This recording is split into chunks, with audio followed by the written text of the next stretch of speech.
Oh, now it's official. Now it's official. One second. Here we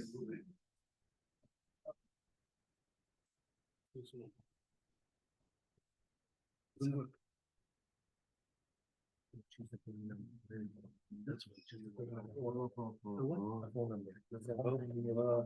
It's not good?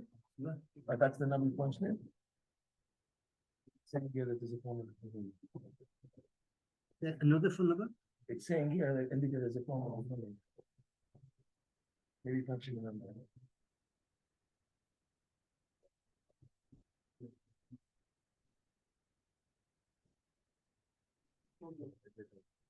Let's see if this works.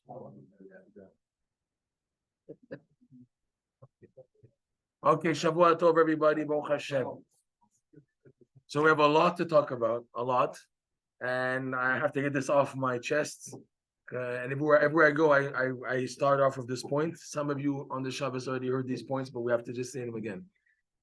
We didn't even start the year yet, right? We had Rosh Hashanah. For those who were in Uman, it was unbelievable. We had Yom Kippur, we had Sukkot, and then right in the morning of Simchat Torah, boom. It was a Netz, by the way, 6:30 in the morning approximately was Netz in Eretz Yisrael, right in the morning. Right in the morning, okay? And the year technically begins on Simchat Torah, the day. Shoshana Rabbah is the finishing of the Kvitul, the Pit Kataba, the judgment from Rosh Hashanah Yom Kippur. That's why it's called Hoshana Rabbah. Hoshana, Na is 51. So from Rosh Chodesh Elul until Hoshana Rabbah is 51 days. And the finalization of the psak on your mishpat and the sending it out is on Hoshana Rabbah. Plus, on the night of Simchat Torah, you're given another judgment of your parnasa. Rabbi Nachman says on when you say the emunah kozot on the mariv of Simchat Torah Shmini Atzeret, your parnasa for the whole year is declared. So the finalizations are the night of Simchat Torah, Hoshana Rabbah, leaving the actual beginning of the year, the morning of Simchat Torah. And what happened? Hashem didn't wait even 1 second. He didn't waste even 1 second. And right in the morning, boom, we hear what happened with this crazy pogrom. Okay, we're going to try to pick up positive messages. What Hashem is trying to tell us to do, at least from a Breslev perspective, is Hashem. Number one, it happened on Simchat Torah. It's supposed to be the happiest day of the year, and the happiest day of celebrating your Yiddishkeit.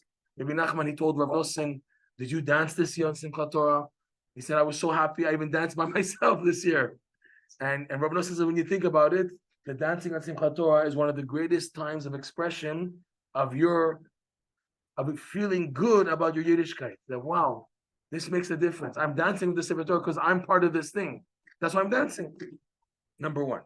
Number two, the first thing we all heard about was the unfortunate Nova festival of these teenagers, 3,000 teenagers celebrating, not knowing, not experiencing ever true simcha in their life. Because if they would have experienced simcha of Shabbat and kedusha, what it means to be a Jew, they wouldn't do that. It's only because they're lost, poor souls, poor nebuch souls. So they were looking for simcha in another format. If it's smoking, if it's dancing on Shabbat Yom Tov, right?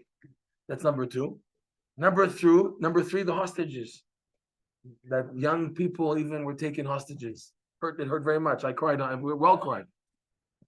What does it say in the Torah? Parshat Kitavo. It mentions 98 curses. Of them, it says there, Banecha ubnotecha bashevi bashevya. Your children were taken hostages. And in the curses, the 98 curses of Kitavo, the Torah says why? Tachat asher lo avadeta et Hashem Elokecha b'simcha. Okay? You see recurring, simcha. So in other words, the world, their approach, at least even in the firm world, the Torah world, the tzaddikim, the mekubalim, the rabbanim, we got to do tshuva, we got to do more shmat halashon, we got to do more chesed, we got to do more this. Very good. It makes sense. Yeah.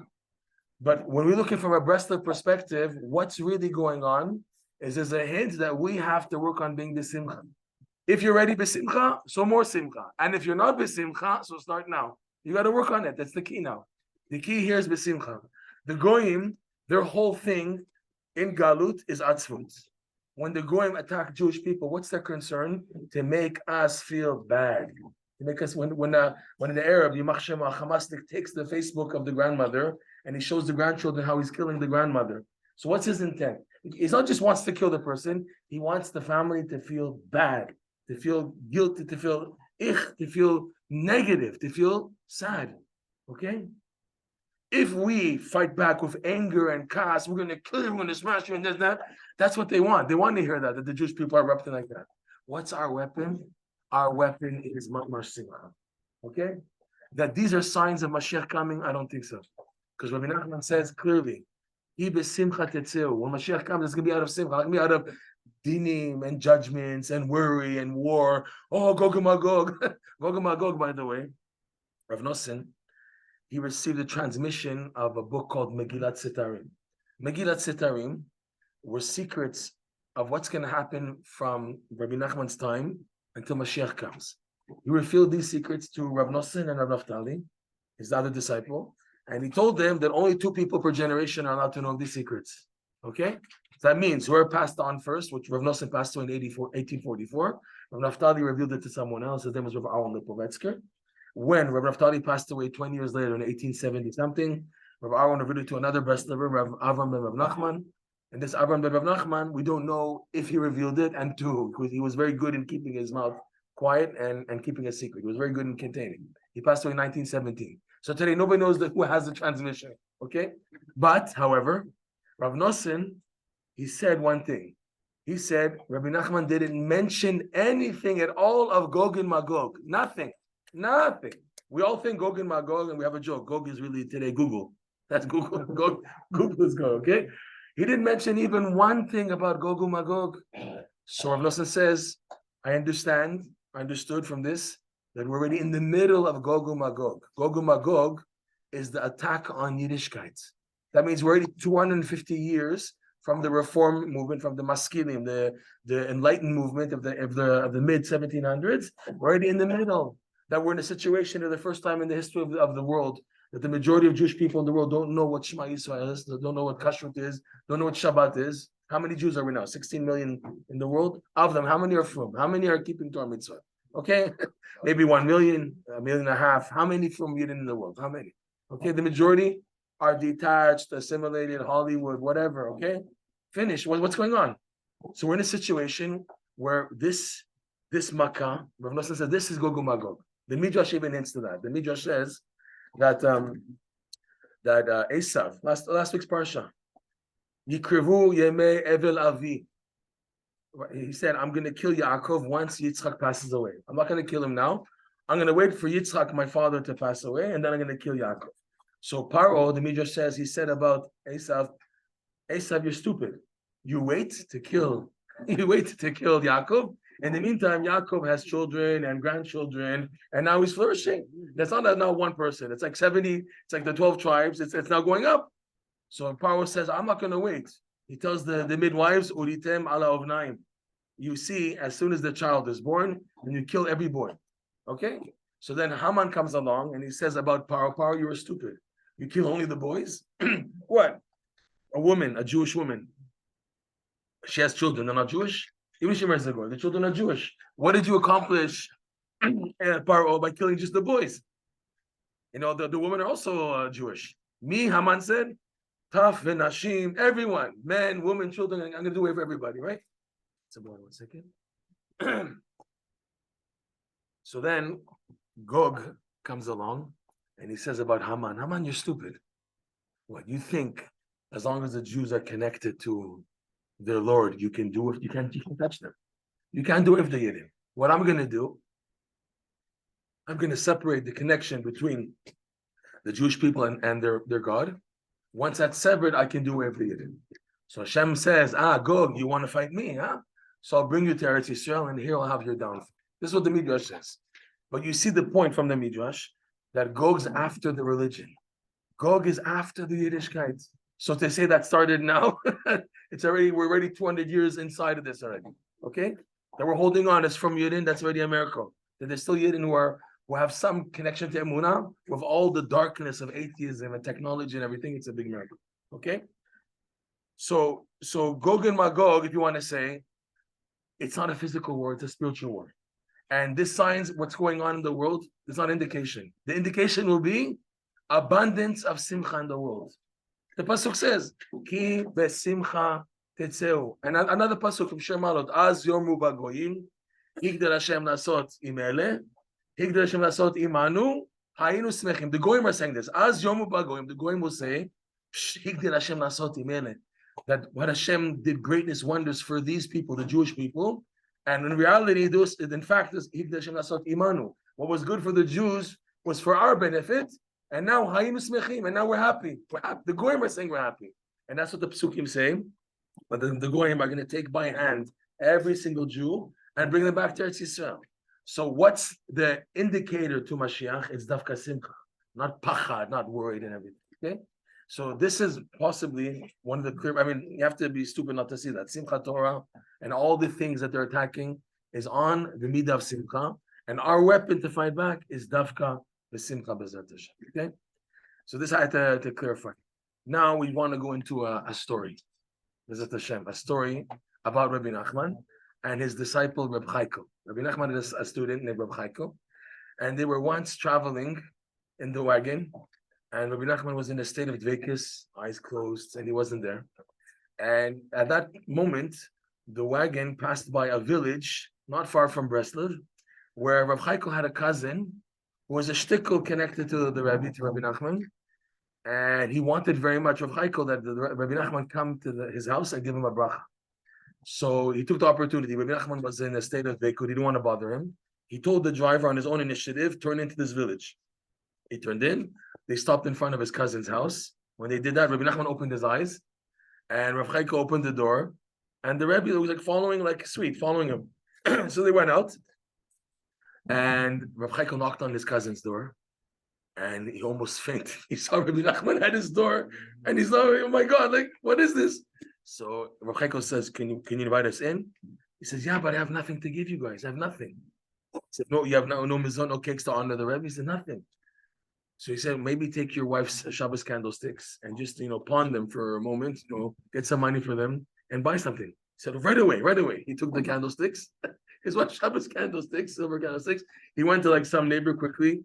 He got some money, and he went to the bakery next door, whatever, got some cakes. And what? Don't try this. Don't try this at home. All right. He got some cakes, and he prepared a table, cakes and drinks for the Rebbe. And then while they were sitting down and eating from the mizonot, the children of the cousin passed by, and this is in the winter. No shoes, tattered clothing, no shoes. Abject poverty. The kids had no shoes. So Rav Chaiko told Rabbi Nachman, "Rahmanis, look, give him a bracha. Rabbeinu, please give him a bracha." So Rabbi Nachman said, "I have no bracha to give for him. And if you want, you give him a bracha."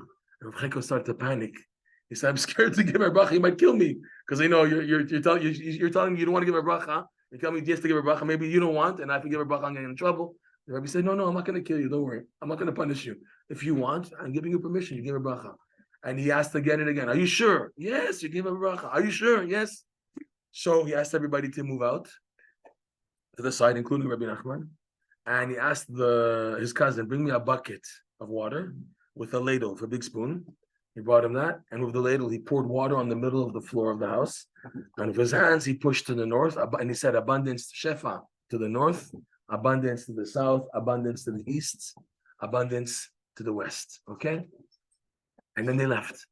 Right after they left, within a few hours, the cousin hears a banging on the door, like Ukrainian banging. Hello, whatever, like Ukrainian tough Cossack banging. He opens the door. It's a group of these Ukrainian hunters who came to this village to sell their furs from the animals they hunt. They said, "Let us in, we want to eat something." He said, "I have nothing to give you guys." He said, "Take money." They gave him like a stack of money. "Go buy us right now some drink and we make us a soup, something. We're cold." And they said, we have no koach to go to the Kretschma, to the hotel down the block over there. We're cold, we're tired, we're here. She said, "Right away." So he went and he bought them some stuff. They were happy. They said, "We like it here. We want to stay here also." He said, "Okay, we'll pay you. And they paid him. They said, "Listen, we come here like once a month, once every 2 weeks, whatever. So we want to come back here again when we come back. Here's already a down payment. And before we come, we want you to buy us already some food and stuff like that. And here's a profit for you." So things started to move. They came back. They were happy. They stayed over and he had the food ready. They said, we're thinking to make you our representative in this village and these areas because we come from far. And it's a schlep that we come here. We'd like you to sell for us our furs and everything, and we'll give you a profit and everything. He said, okay. So he started selling, they started bringing him, and he started storing in his house the furs and everything. And he was doing pretty well. And there's a profit. He decided, you know what, I'll expand it. I'll sell also cheese and dairy. And he started doing well, getting things moving. So he would come to the market day in Breslov. And the market, by the way, that's where Rabbi Nachman lived. Rabbi Nachman lived, his house, his windows face the market. It's still standing today, by the way. There's the old market of Breslov, and there's approximately where they think the Rebbe's house was in that area. Fine. So this cousin, he would come back, and from time to time, he would give some tzedakah to Rabbi Nachman. He would come, to say hi or whatever, to say hello as a chassid, whatever. Rabbi Nachman was, close but far. And he was doing well, like, those tradesmen running around, buying and selling, that he had no more time to see the Rebbe anymore. He was too busy with his parnasa, too busy, okay? So a while passed, and one day, it was a market day in Breslov, and the Rebbe got up from his seat, he went to the window, and he sees this cousin now, he's now a wealthy businessman, he's dressed up nice and everything, expensive Gucci clothing, okay? And he's running, buying and selling, and the Rebbe knocks on the window so he can hear, like loud. And the cousin of Rav Chaikel turns his head to the Rebbe and he goes, "At me?" He said, "Yeah, come here." So he got scared, the Rebbe's calling me. So he comes towards the Rebbe. The Rebbe says, "Shalom Aleichem, how are you?" He said, "Baruch Hashem." So the Rebbe says to the cousin, "Tell me, did you have a chance to look at the sky today?" So he said, I'm sorry, Mechila Mikvodcha, but why should I look at the sky? What's to look at the sky? So at that time, Rav Chaikel, his cousin, was in the house of the Rebbe, and the Rebbe called over Rav Chaikel. Come, Chaikel. I want you to hear this. So Rav Chaikel came to the window. So you have the cousin, Rav Chaikel, and the Rebbe. And the Rebbe said to the cousin, "Listen, in 50 years from now, there's going to be another market day like this, with different horses, different merchandise, and you and I will not be here in 50 years. So I'm asking you, why don't you have time to look at the sky?" And then the Rebbe turned to Rav Chaikel, "This is your bracha. This is your bracha. You gave him a bracha of shefa. He doesn't have even time to look at the sky. This is why I didn't give him a bracha. I let you give him the bracha because you have such rachmanut. But he foresaw that he's not going to have time to look at the sky. The idea of looking at the sky, taking a break and looking at the sky, is the concept of Yishuv Hadat. Yishuv Hadat. The greatest gift in life is that you have that time where you turn off your smartphone, you turn off everything, and you just reconnect to Hashem. If you don't have that, you could be running. I have 10 Siddharim, I have my Daf Yomi Seder, I have this and then you're running, learning. But like they have a joke in Miri Shiva in Israel. The guy's so busy learning, he has no time to think about Hashem. He's always learning and learning. How about Hashem? Do you ever take time? You're absorbing, but you have time to think about Hashem. That's the goal. Yishuv Hadat. Rabbi Nachman calls this, it's a bracha. It's called the bracha of Le'ashev u'lesader et hamochin. The mind should be settled and organized. An analogy, you have a guy who has a warehouse, and the merchandise is coming in. One truck after the next is coming to unload merchandise, and there's no time to organize it. So we tell the truck driver, just put everything here and go. There's another truck coming. Another truck comes, he unloads the merchandise, and now there's a balagan in the warehouse. There's like all merchandise. So they say no more trucks until we organize it. So too, you're learning Torah, you're learning Yiddishkeit. Okay, everything's coming in. But who says that automatically it's an automatic thing of the mind that your mind knows where to put the Gemara, the Halacha, the Midrash, the Zohar, the Chassidut, whatever you're learning? Who says that automatically it happens? It's a bracha in itself. It's called you need a bracha for this to happen. To have Yishuv Hadat. Because without this bracha, you could be learning a lot, but you could be crazy. There's what the Baal Shem Tov called the Bezer Lamdan. Someone who learns above his level. His level of emunah is all the way down here, but his brain capacity to do the art scroll Gemaras and everything is all the way up here. Hey, buddy, your emunah is down here. Your Shemaim is down here. Your brain capacity is up here. That's not good. Kol shechochmato meruba mima'asav lemahu domer pirkei avot. Anyone whose intellect, brain capacity, and learning is above his ma'asim. The ma'asim is connected to the emunah of the person. So what is it compared to? Pirkei Avot, like a tree that has a very thin stem, right? And many, many, many branches. Ba ruach kima ve'ochachto, right? Pirkei Avot. Not even a strong wind comes and is able to push down the tree. So that's the idea. The idea is that we should have emunah at least at the level of the dat.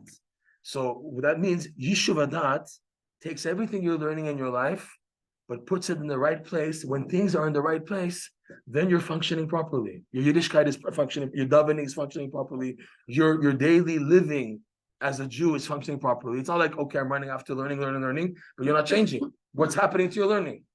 So this is why it's such an important thing to have Hidbodedut. We see clearly people who don't do Hidbodedut, they're mamash crazy. People who don't take time, a little bit of time to connect to Hashem and do it all day running, even from people, even in the Torah Welt, but they don't have the time for Yeshiva. They're mamash nuts. Because what are you doing with all that you're absorbing? Where's it going? Okay, it has to be Mesudar. This is the power of Yeshiva Dat. The key, Rabbi Nachman teaches Yeshiva Dat is true, it's Hidbodedut, but he says more than this. The key for Yeshiva Dat, says Likutey Moharan, lesson 10, part 2, is Simcha. Simcha and Yeshiva Dat go hand in hand. If you have Simcha, Amitit, then this affects your Yeshiva Dat. Then you're learning and everything has a goal, has a purpose. You're learning for a reason, not just learning because you want to learn and have the Torah. I finished Shas, I'm a rabbi, I have Shas 101, Gemara 101, Jewish philosophy 101. You're learning because I put it in this box called Simcha and Emunah, and in that I'm learning. Even a lot, little, I'm not concerned about it. I'm concerned that I become a better Jew, that I change, my midot change and everything. I was once escorting Rav Michal Dorfman, Shabbat morning. I was very close to him, 10 years, Rav Michal Dorfman.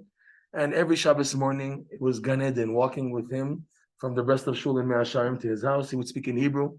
In the Shul, he spoke in Yiddish. Sipur Ma'asiyos, Shabbos morning after Kiddush, would walk home and we would hear the most straightforward, even he would say the same thing over and over again, but it was so refreshing.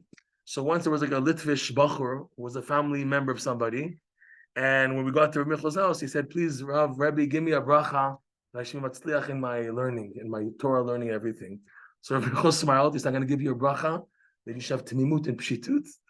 I give you a bracha for that you should have simplicity and honesty, because that will be the key for your Hatzlacha and learning. If you have Tmimut and Pshitut, in that you'll put your learning and it'll be Matzliach, it'll flourish. So this was a big message, okay? Fine. So now, this Yeshiva Dat, it's also, to get to it, from heaven, they push a person bedafka to be in what's called waiting mode.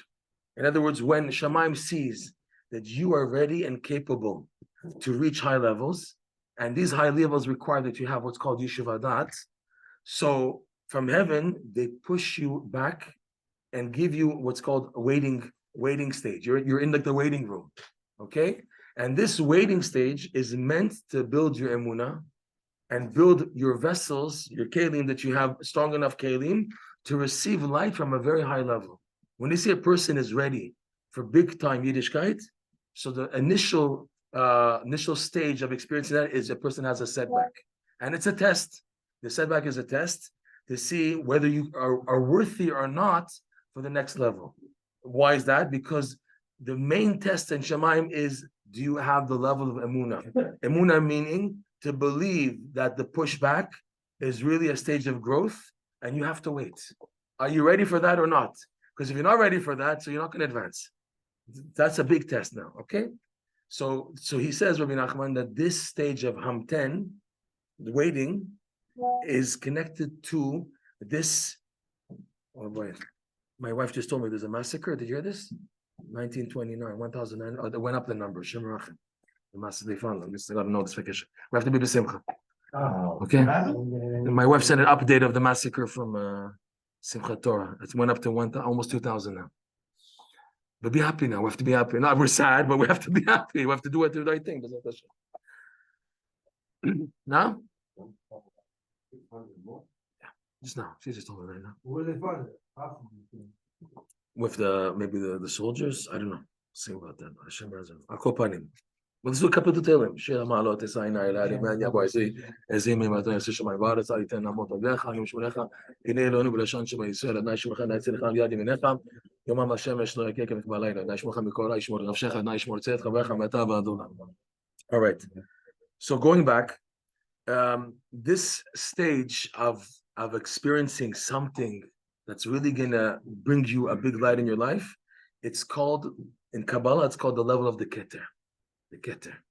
And the Keter, to perceive it, you need patience, which Rabbi Nachman says is connected to another word similar etymologically. It's a word called Katar. It's a pasuk from Eov. Katar li ze'er v'achaveka. Elihu said to Eov, wait for me a little and I'll answer you back. So waiting in Aramaic, Katar, is similar to Keter, and he teaches that this is something unique to this level called the Keter. And that, to perceive it, you have to wait. You have to wait. As opposed to learning Pshat, Remez, Drash Sod, Gemara, Midrash, Halacha, where it's the whole thing is accumulation.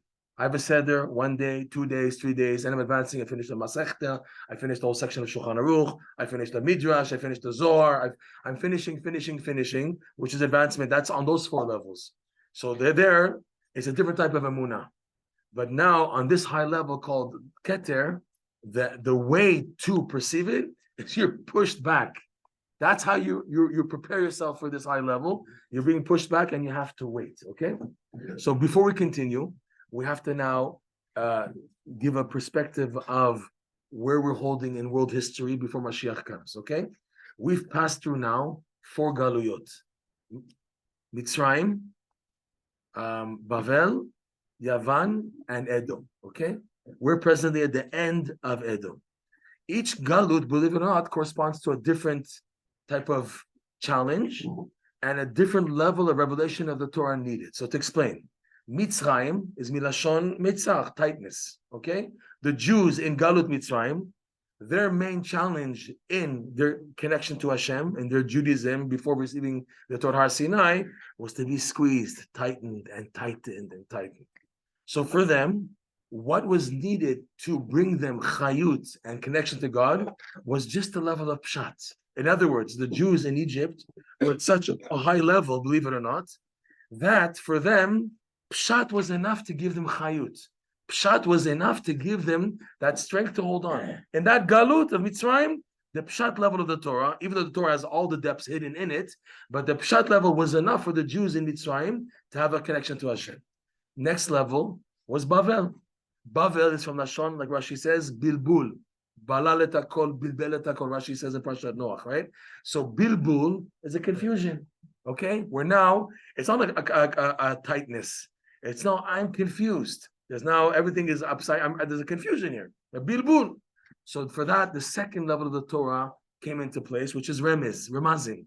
The Pshat now is not enough to give them chayut. Proof is they fell into exile. The exile happened because the Jews fell off. So Nebuchadnezzar came, destroyed the first temple. So there was a bilbul, meaning the Torah level of Pshat wasn't enough to give them chayut. Now at a higher depth, it was always there. But the Jewish people working at the time of Galut Bavel, was their chayut came from the Remazim. The Remazim hinted to in the Torah. The next level. Fine, that's Galut Bavel. Yavan, we're going to Chanukah next week, so it's in Yanadiyum a little. Yavan is, like they say, is milashon yeven metzula, quicksand. You're sinking. It's not like Mitzrayim where you're being squeezed. In Yavan, you're sinking, help, I'm going down. And there's a panic, Yavan, okay? For Yavan, the level of drash was needed to be revealed, the third level of the Torah, where a darshan, what does a darshan do? The darshan, he digs deep in what's hidden in the Torah, okay?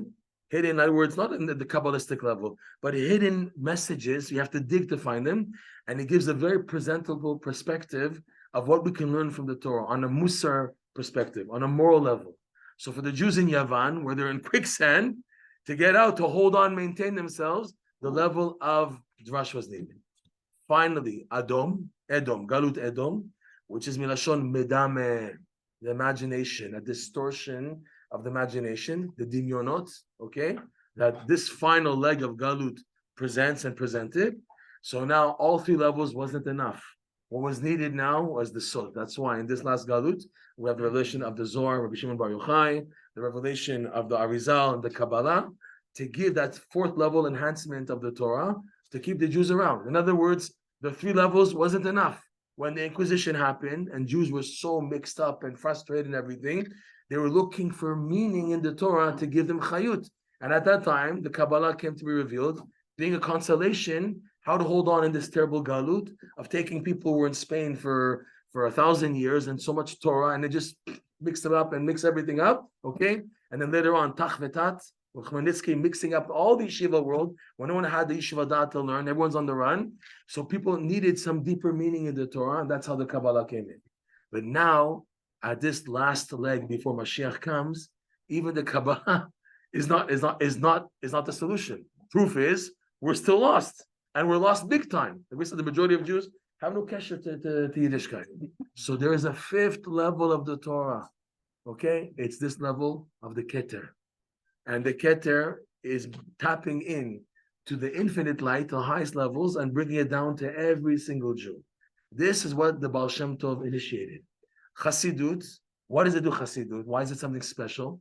It's able to take highest secrets and bring it down to a regular Jew, a layman, who has no preparation. He's like a janitor, he's cleaning the bathrooms and everything. But to make him feel a connection to Hashem, that's Chassidut. That's what Chassidut is.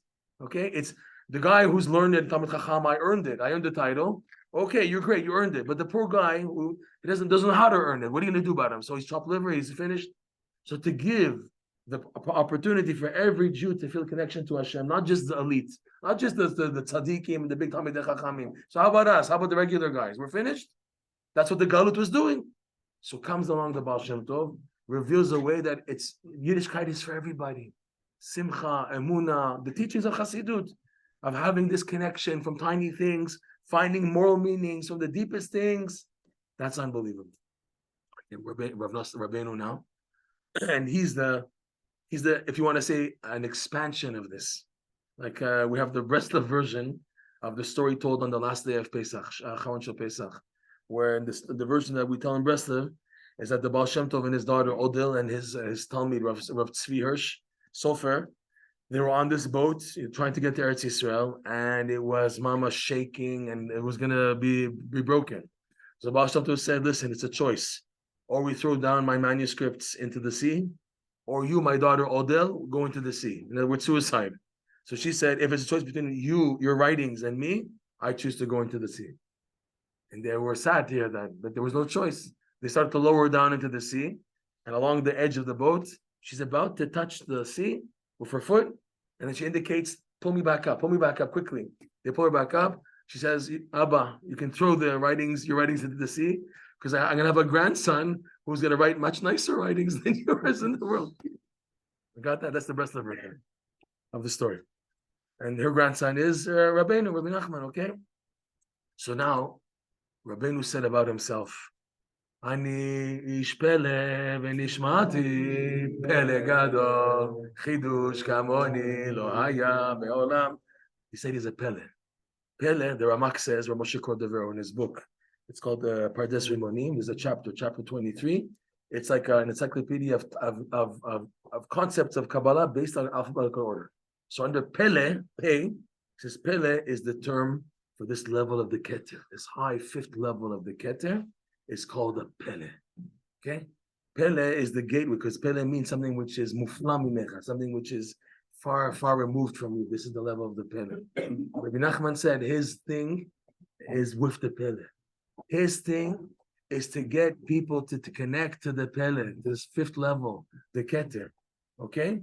So it's no wonder people always ask, how come you breastivers have such an upside down life? Look at the Litvish neighbors and the Hasidic neighbors with the kids with the pious and they're all masud there. Everything's nice and everything. And you breastivers, ups and downs. What is Aliyot Yeridot? You got to be normal like everybody else. You can't wake up in the morning, have your seder, your daf yomi, and go to work and come back and be like status quo. You can't be like everybody else. You guys have to have it so upside down. And the answer is yes. Why? Because we're after the Pele. You guys, or the rest of the status quo Jewish world, you're after Pshat Remesh Drash Sod.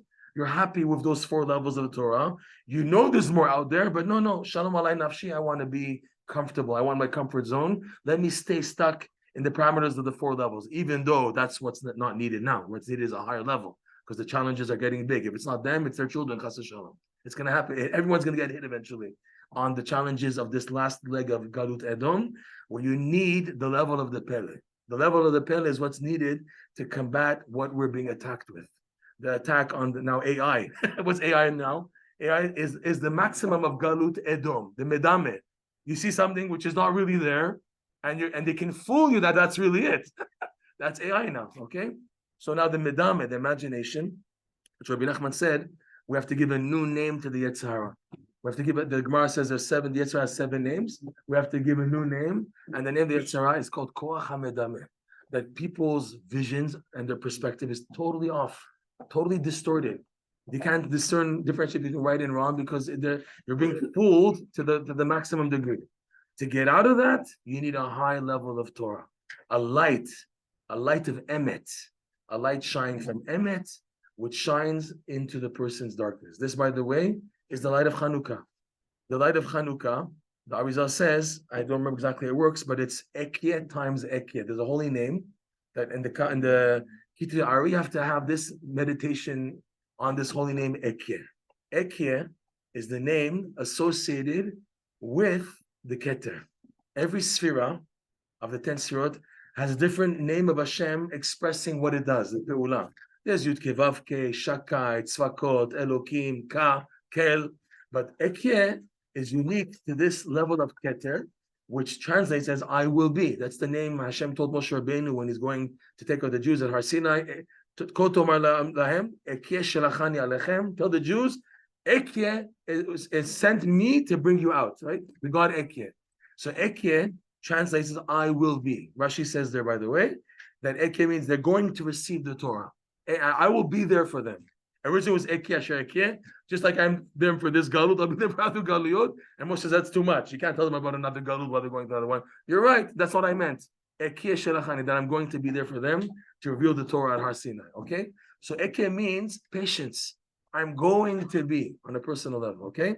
Now the light of Chanukah, the Arizal says it's Ekyeh times Ekyeh. So it's the gematria of Ekyeh, which is 1021 times 21. And please correct me if I'm wrong, it's supposed to equal Emet, truth. That's 441.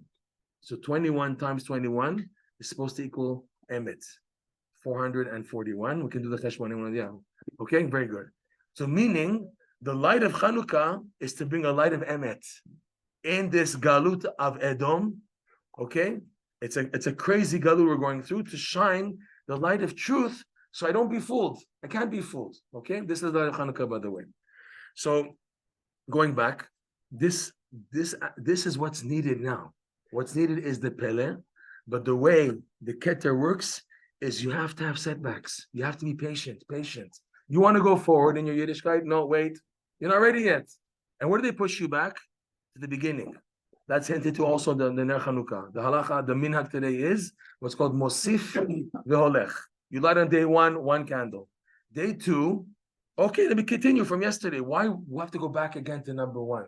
Why every day I have to go back again to 1? And day 3, go back to 1. What is this? You know, it also Mosif Veholech makes it understand. Mosif from where I left off yesterday. Veholech from that point. Mosif Veholech from that point. No, they tell you go back to day 1. Because the idea of going back to day 1 is the idea of the Keter. Look at that. You're being pushed back to the beginning, the starting point again. Again. Yes, again. That's how you can advance. But I'm almost there. No, get back, go back to 0 again. They push you back to 0, starting point again. But I'm almost there. No, you get to 2, 3, 4, 5, 6, 7, 8. 8 days, okay? Then you make it. But the idea of the light Chanukah lights is you're always being pushed back to the beginning because it's to activate the light of Ekyeh. Ekyeh times Ekyeh. This light of the Keter. That's the idea of the Nerot Chanukah, and it's set up that you're being pushed back. So going back, this level of Pele demands that you have patience, katar. And the patience is in the format of being pushed back. So now, all this connects to what we said in the beginning. The way you can handle the setbacks in life is only if you're working on being b'simcha. If you see, because Simcha now has a goal. It's not, oh, you'll be happy, man. It's okay. It's going to be all right. Oh, Linda's armor. Oh, don't worry, man. Smoke a joint. Everything's all right, man. That's not the thing. Simcha has a goal. The goal of the Simcha is to get you to the Keter. It's a pasuk we mentioned. It's in the sheet. V'simchat olam Al Rosham, to the Simcha that you had, you maintained in your Yiddishkeit while in this crazy upside down world, Olam, which means Ha'alama, Al Rosham, you get to the Keter. You get to the Keter. That's the secret. That's why Rabbi Nachman said so much emphasis on Mitzvah Gedolah B'Simcha, Tamid, and you have to focus on the Simcha. There's a letter Rav Nosson writes in the beginning of the Elim Tshufa, letter 40-something, 50-something. Rav Nosson warns his son, and if you see other Breslover Hasidim walking out with a Tisha B'Av face and very serious, don't learn from them. Don't think Breslov means having a serious face and broken and hearted and everything, okay? Don't learn from them, because I received from Rabbeinu otherwise, that it's not that. The main way to enter serving Hashem is Dafka B'Simcha. And you see other Breslover serious? Don't learn from them. The derech has to be b'simcha, okay? We went in Shabbat, a little for those who were here. Rav Nosson brings the fabulous 5. There's 5 advices, main advices, how to constantly be b'simcha. And if one doesn't work, use another one. The other one doesn't work, or if they combine. 5, the fabulous 5 from Rav Nosson. This is in Birkat Todah ala Chavav. Number 1 is telling jokes. Okay, telling jokes. So we have a joke to say. Some heard it, some didn't hear it. Okay, well, just for those who didn't hear it, there was a woman who called her husband. He says yes. He says yes, dear. How can I help? She says, tell me a joke. He said, honey, I'm in the middle of Kola learning. What a joke. She said, that right. Tell me another joke. Okay, the smile induces good vibes, good chemicals, whatever you want to call it on a scientific level, whatever. But on a deeper level, this is what allows the neshama to be a vessel for receiving the Keter. Because when you are happy, you're relaxed, you're calm, you're good. You can take anything, right? When you're in a happy mood, in Eretz Yisrael, for example, they do something smart. This is the second advice. Second advice is to be happy, to put on music and dance and everything. And Eretz Yisrael, they're smart. They know how to make money.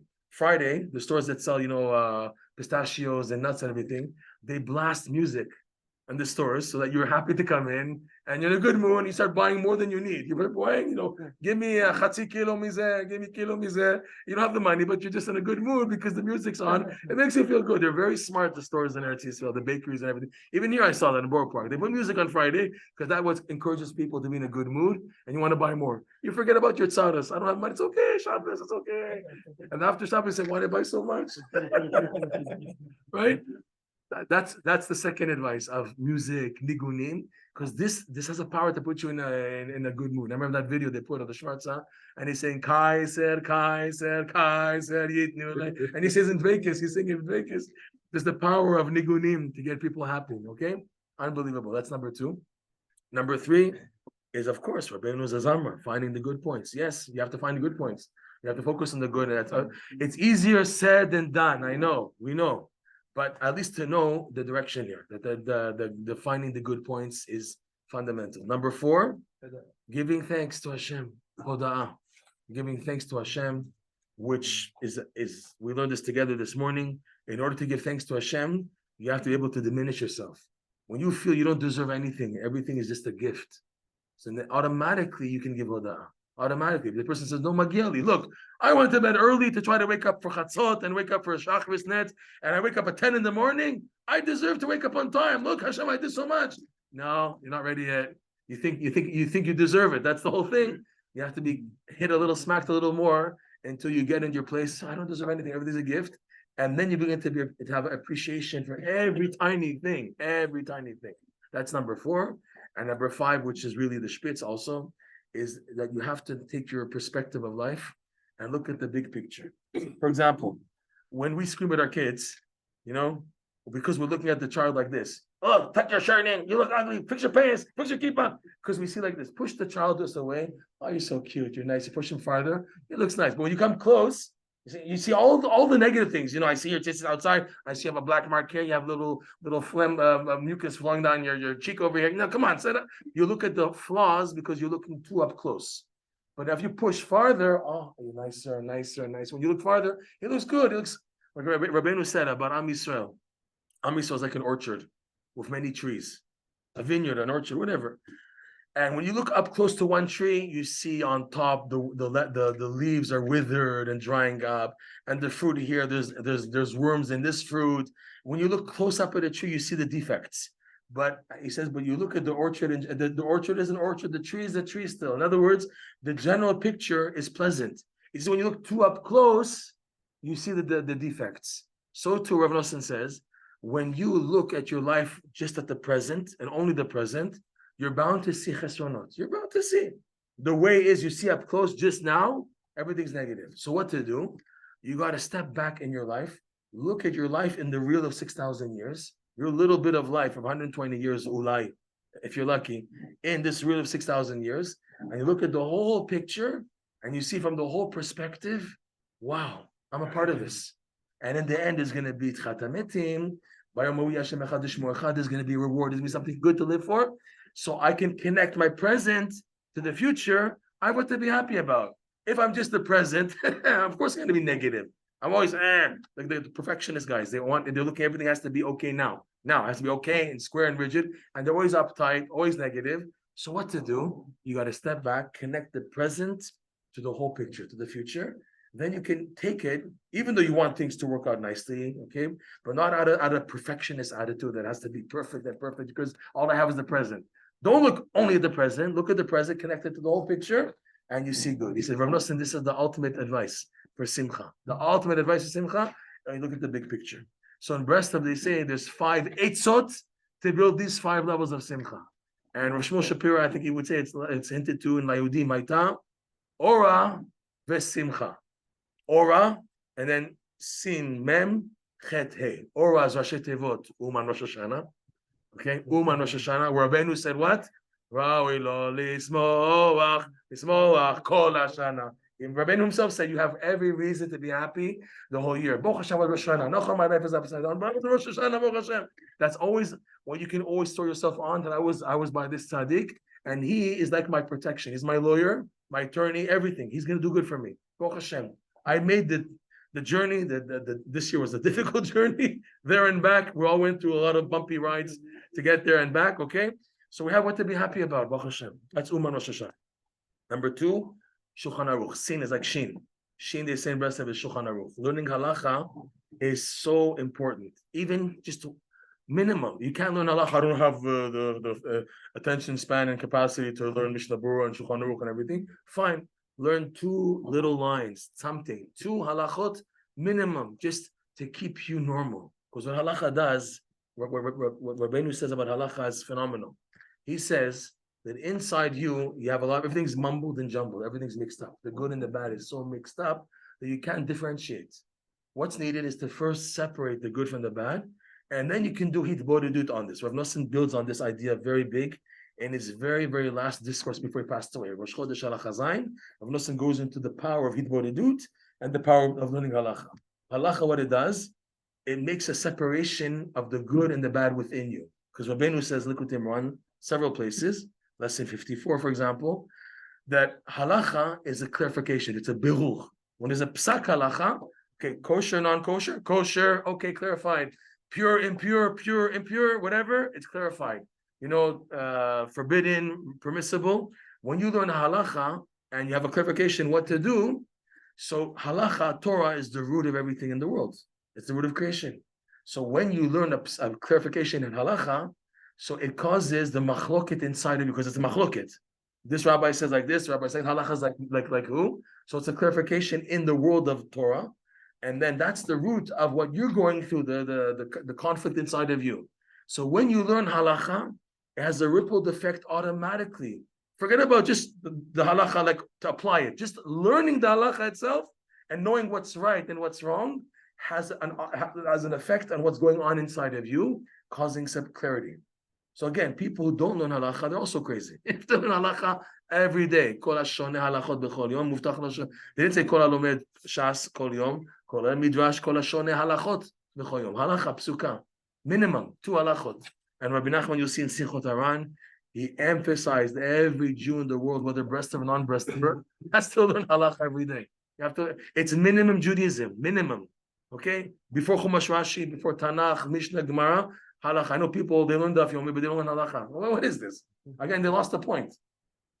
Even who's big on this is Rav Yitzchak Yosef. He's always making fun of the yeshiva world that they learn Gemara, they don't. And they'd say, where does it say the mitzvah to learn halacha? A person who thinks like that, he's really off.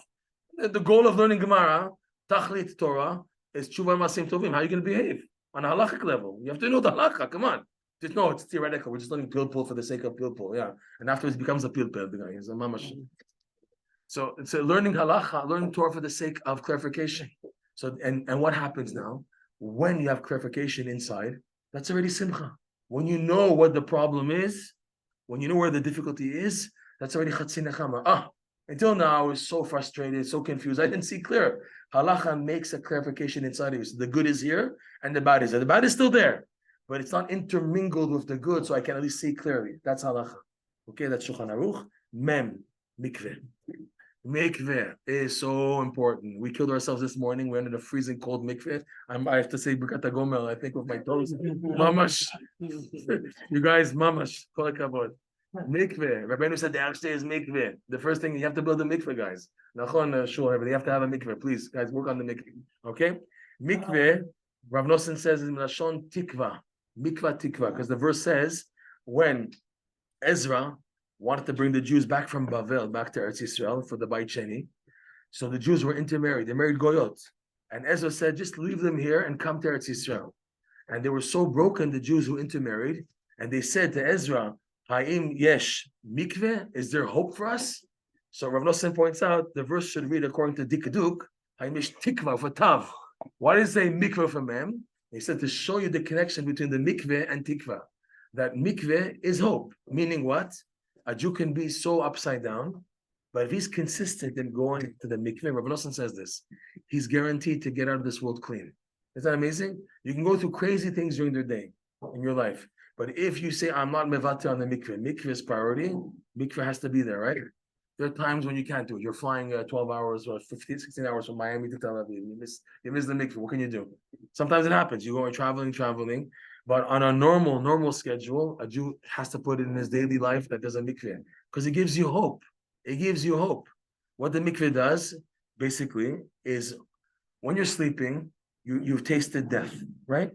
And then you wake up, and when you wake up, you have 1/60th of the death.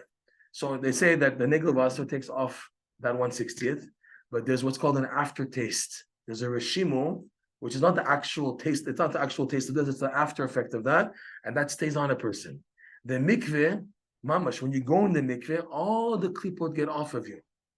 Okay, that's what Rabbeinu said. By the way, that if a person has, God forbid, an emission, and he has to say the tikkun haklali that same day, Rabbeinu says the erste is mikveh. He said you should strive to go first to the mikveh. Why? If the tikkun haklali does the job, why don't you need the mikveh? Just say tikkun haklali does the job. Why did he say also the mikveh? Because it's two stages. The damage caused of creating demons, that the tikkun haklali takes care of. But now the influence it has on my body, on the physical body and spiritual body, for that you have to get them removed. And that's what the mikveh does. As you enter the mikveh, the klipot come off. That's why I say a joke. It's serious though. Those guys are like schmoozing in the mikveh. It's not good. The guys are singing, how's it going, man? What's the latest? The joke. Because why? The people go in, their klipas get off. So the guy sitting in the mikveh, the other people's klipot get on him. So get out of the mikveh fast. Don't waste time in the mikveh. Like they say, no man, go in and get out. Don't waste time. Mikveh is not a place to have fun and party. Oh, I don't exercise. I'm swimming in the next. He's too firm. He can't go to the local swimming pool Olympics. He doesn't know how to swim. So he has his swimming lessons in the mikveh. No. Okay, it's not enough. There's klipot there. So that's the idea of mikveh. Chatzot. This is a hard one, but chatzot, getting up chatzot. It's not in the end to stay up until chatzot. Okay, stay up. It's to get up, to break the shena, to break your sleep, and to wake up for those 2 hours. That's not easy for people, but you should aim maybe once a month, once every 2 weeks, Erev Rosh Chodesh, to make it that one day of the month, I make sure I get up for that chatzot, because it's Gan Eden. Chatzot is mourning over the Beit HaMikdash, mourning over the darkness you're going through, mourning over the ha'alama of the tzaddikim. And like it says, Lasum la'avelei Tzion. Thank you. I have this here. Pe'er tachat efer. Pe'er tachat efer. Whoever mourns over Tzion, they get pe'er, glory, instead of the efer. That's the exact opposite. Same letters. Efer, aleph, pe, resh, pe, aleph, resh. Okay. So in other words, by you doing a mourning stage of feeling the lack of the Beit HaMikdash, the lack of the tzaddikim, this is what brings you to Simcha. Just a story related to Chatzot, an amazing story. There was a Breslover, a man in Poland from Sokolov, and his name was Rav Nachum Strax, Nachum Schuster. He was Mamash and Amaretz. He didn't even know how to read Mishnayot, nothing. He just the letters of the Siddur, basically, okay? And he got swept away in pre-World War II Poland. There was a lot of wave of Breslovers and Hasidut of Breslov in Poland, and he got caught up with it also. And they convinced him to go. So this is before World War One. Sorry, not World War II. Before World War One, he also went to Uman for Rosh Hashanah. He met the Ovdei Hashem that they were there, and they convinced him to get up for Chatzot, to get up at midnight and to cry over the Beit HaMikdash. So he came back home after the Chagim, after Sukkot. He started getting up at Chatzot and going to the local Beis Midrash in the Ezrat Nashim, and he started doing Chatzot. And he's screaming the words. He has no idea what he's saying, but he's saying the words. In the city Sokolov, there was a group of Lamdanim, big Lamdanim. They were learning all day and into the night, even up to midnight. They were so into the learning. These were like Geonim, Mamash Bikim and Shas and Poskim and everything. And they would learn into the night. So when they would be leaving, they saw this Nachum Schuster coming in. And they're asking themselves, what is he coming in at midnight, this guy? What's he doing here? So they wanted to take a look what he's doing. And they saw he's going to the women's section of the Beis Midrash, and he's on the floor, and he's saying Tikkun Chatzot. And they started to crack up. This guy doesn't even know how to learn basics of Yiddishkeit, and he's getting up at Chatzot. Chatzot is like for tzaddikim and stuff like that. What's this guy getting up at Chatzot? So they went to him, and they said, Reb Nachum, leave this alone. Go learn basics, learn how to learn Aleph, Bet, Mishnayot, and Chumash, Rashi. Do things at your level that can benefit you. Don't leave this for tzaddikim. This is for tzaddikim. She said, you hear what you guys are telling me? I have nothing. You're telling me I have nothing. It's true. I admit I have nothing. I can't learn. I have no brain. So I need the Beit HaMikdash. You guys are learning Talmidei Chachamim. You don't need the Beit HaMikdash. They heard that. It shook them like a bolt of lightning. Say, what? What's he telling us? What's he telling us? We don't need the Beit HaMikdash. Wait a second. Do we really feel like that? Yes, we feel like that. We're comfortable in Galut. We have Gan Eden. We're learning all day long into the night. We have Mamash Gan Eden in this world. We're learning, Steiging. Everything's amazing. Do I miss Beit HaMikdash? We don't miss Beit HaMikdash. She's right. And if I don't miss Beit HaMikdash, I guess I'm off the track. I'm not in the right ways. I have the wrong ways. Something is missing. They woke up. They heard these simple words from this Breslover, and they woke up. These were Rav Mordechai Sokolover, became a very big Oved Hashem, and another guy named Chaim Gavriel. These two guys, they became a little simple Pashut Yid, brought these big Talmidei Chachamim into Breslov. Okay, so going back, Chatzot is a consolation. And Mamash gives you a feeling, wow, I cried over, I feel the lack, and now I have the consolation. Finally, there's Hey. Hey is the Hitbodedut. Hitbodedut, like we said earlier, is the key for Yeshivadat, key for Simcha. Because like Rabbi Nachman says, when you're able to pour out what's on your heart, you have things building up. And even if you're doing Hitbodedut consistently, the buildup of what's bothering you doesn't come out always. It takes like 20 days, and finally it comes out. It takes 30 days, but it's there, and you're trying every time to express it. But because of your consistency, finally it comes out. So he says, when you're able to unload your burden that's bothering you, got it off my back, off my chest. I'm able now to breathe. I finally expressed what I'm going through to Hashem, and by expressing it, you actually let it out. Isn't that amazing? You have something building up on you. It's bothering you. And you keep it inside, and you go like you continue like everyone else, Tisha B'Av, we're sad and everything, okay? But you finally let it out. You express it. What you do by expressing, by articulating, the articulation of what's bothering you, what you're going through, actually lets it out. It's unbelievable. It actually lets it out. It's building up inside of you. What you're trying to do is to expose what's inside, what's not healthy. The things inside which are spiritually not healthy and bothering me. The speech of the articulation of expressing it, taking what's inside, and then bring it in word format, actually takes it out. So he says after that, Rabbi Nachman, when you do that, you feel mamash a major simcha. When a person is able to do a really bodedut, he feels an amazing simcha afterwards because you let out the burden. So these are the 5 eitzot in Breslov that they give for working on these 5 levels of the simcha, and the simcha is needed for Yeshivadat to be able to wait and be calm and wait for that opportunity when Hashem opens the doors for you to advance with Hashem. Okay, so we have here Simchat Olam Al Rosham. I think I spoke a lot. Just one final thing in Yud Ke Vav Ke, the Sfarim say you have hinted all these 5 levels of the Torah. Okay, you have the Yud, which is the Sod. We'll go backwards, Pardes, right? Sod. You have the first Hey, which is the Drash, the Vav, which is the Remes, and the last Hey. Someone asked today, isn't the greatest level of the Torah Shebichtav, Torah Shebe'al Peh? It's not. It's the lowest level. It's the last Hey, the final Hey. On this Yud, the first Yud, when a Sofer writes Yud Ke Vav Ke, he has to do what's called Kotza Deot Yud. On the roof of the letter Yud, there's like a little line descending down. You can't make it too long. Mishnah Berurah says it becomes like a chet. It has to be little. And that's a 5th level. That's the Keter. Kotza Deot Yud is what's beyond the idea of the Sod, and that's the idea of the Keter. So we're holding at this last leg of the Galut, and we can only handle nothing less than the Keter. To give us Chayut and Yiddishkeit, to hold on, it's nothing less than the Keter. Sod won't help alone. Pshat won't help alone. Remez does not. You need the light of this level called the Pele shining in. That's what Rabbi Nachman said. He's the Ish Pele, Nishmati Pele Gadol, meaning his whole work, like he said, my fire will burn until Mashiach comes, meaning he's now this last leg of this Galut, of shining in this light. To finish with a story, okay, an amazing story. I hope you guys are still with me, yeah?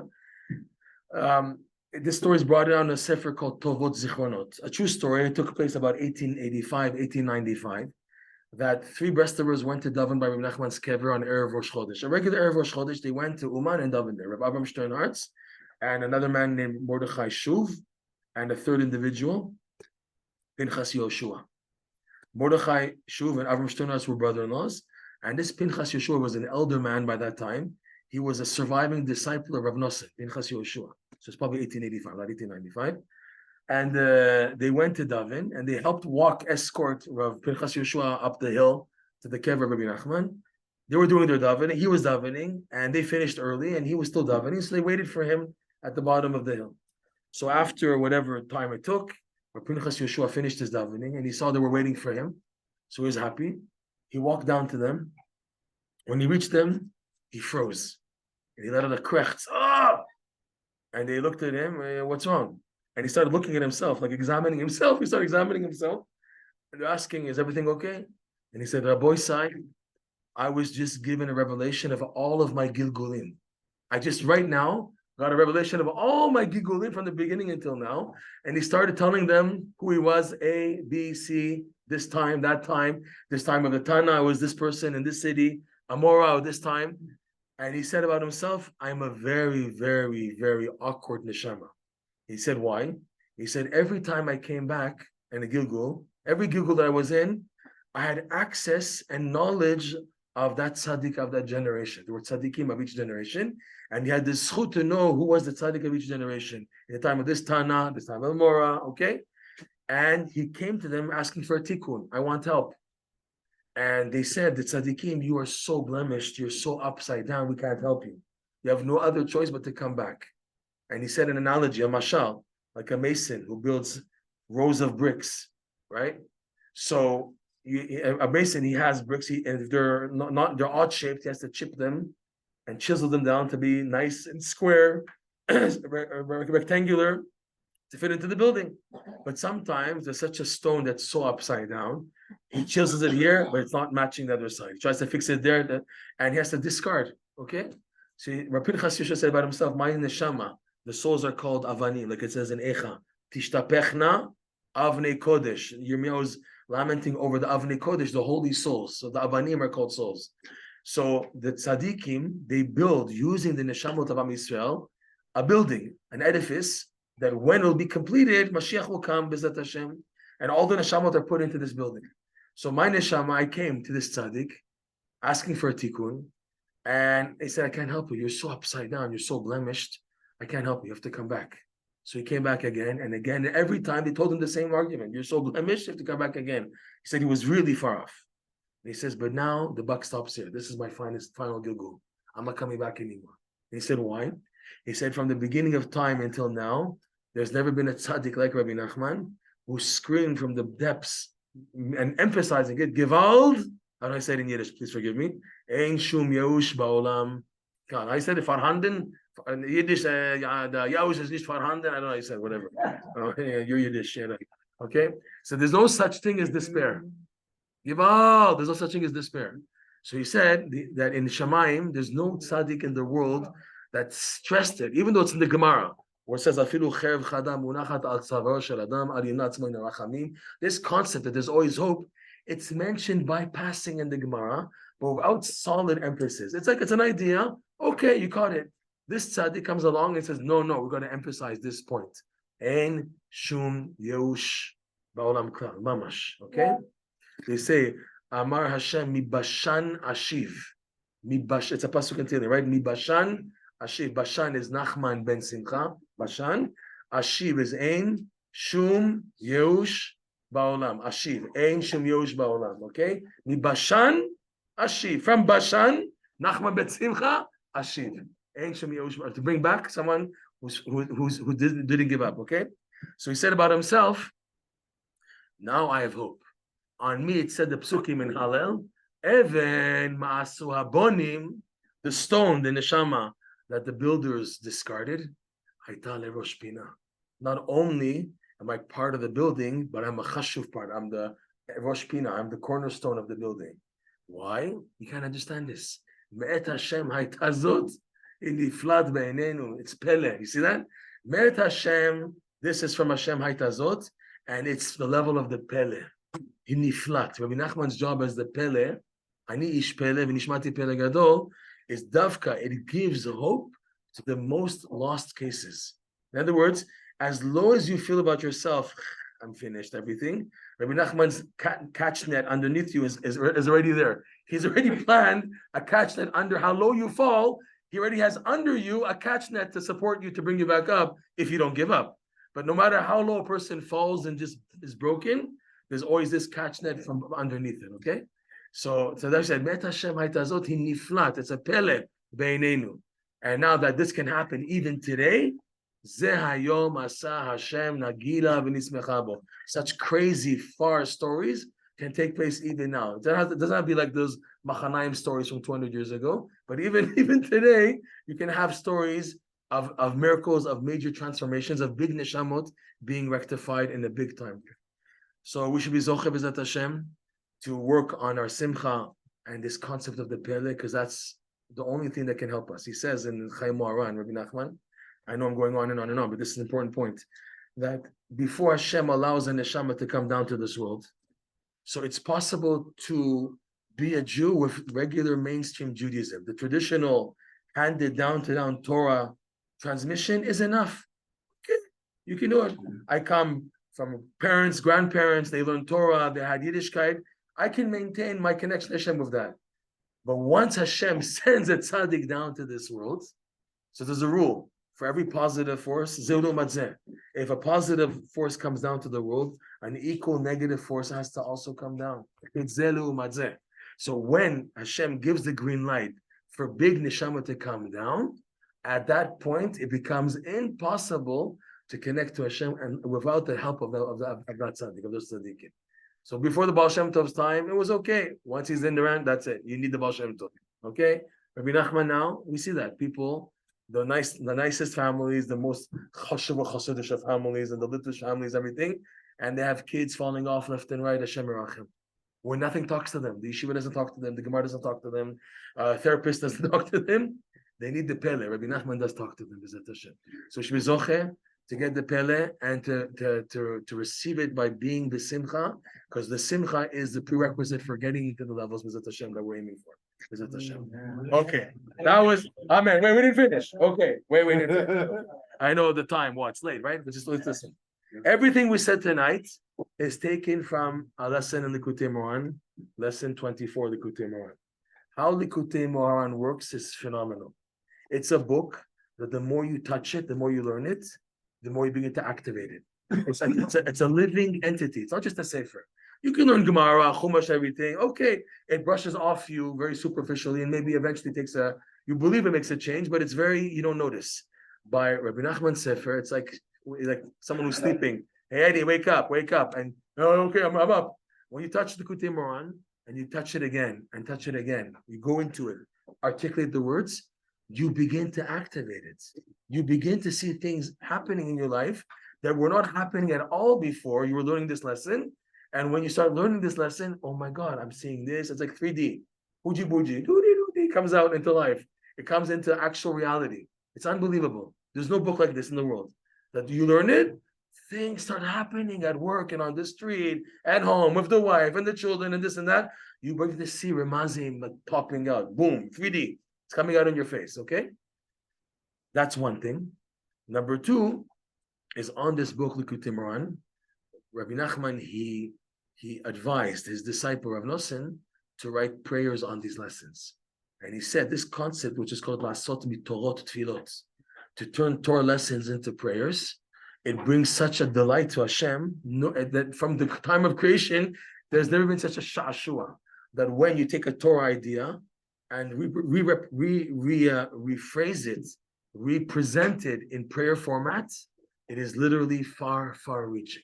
So Rav Nosson wrote prayers on the lesson of the Likutey Moharan. What that does is it bridges from what you're learning, the potential, into actual. So it's two stages. It's learning the lesson to bring out a healing remedy for the neshama, and then davening about it is what makes the connection. So we prepared here a QR scan for our WhatsApp group, presenting this lesson in a 40-day challenge, 40 days, but very easy. We did this a year ago. It was too heavy. People didn't do it at all. Here, it's like a minute a day. It takes a minute of the day. You can take it with you in Hidbodedut or your learning session. What the goal is to see a change in your life in this area of the Simcha. If this class talked to you tonight, and you do want the Simcha, and you're going through the challenges of the Keter, okay, and you see that happening, so to activate a change from this lesson, it's a challenge 40 days of saying the lesson and saying the prayer on the lesson. And the challenge is, after 40 days, did you see a change, yes or no? And if you want to continue with this lesson on a deeper level. So we have someone can just pass this around here. This is the first thing here. There's a QR scan. You can pass this around if you don't mind. Okay. And finally, the second QR scan to help us in what we're doing. We're doing breast self therapy. This is breast self therapy, by the way. It took a year to prepare this class, by the way. It wasn't a lot of hard work. And on the bottom of the page, you have what we do. And any help would be appreciated, B'ezrat Hashem. So Shavua Tov, and have a good life. Fine and nice. Fine.